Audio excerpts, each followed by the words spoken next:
Hello everyone, তোমরা সবাই কেমন আছো? আশা করি সবাই ভালো আছে এবং তোমাদের ভালোবাসা আমিও খুব ভালো আছি।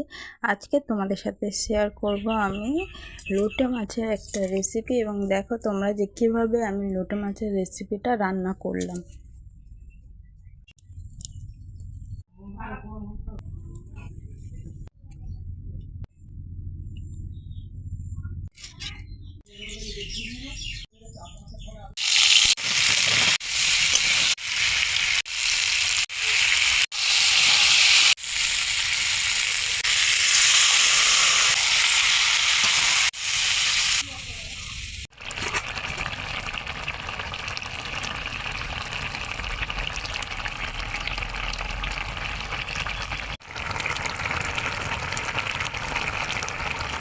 এইভাবে লোটে মাছ রান্না করলে লোটে মাছের তরকারিটা খুব টেস্টি হয় এবং তোমরা একবার ট্রাই করে দেখতে পারো।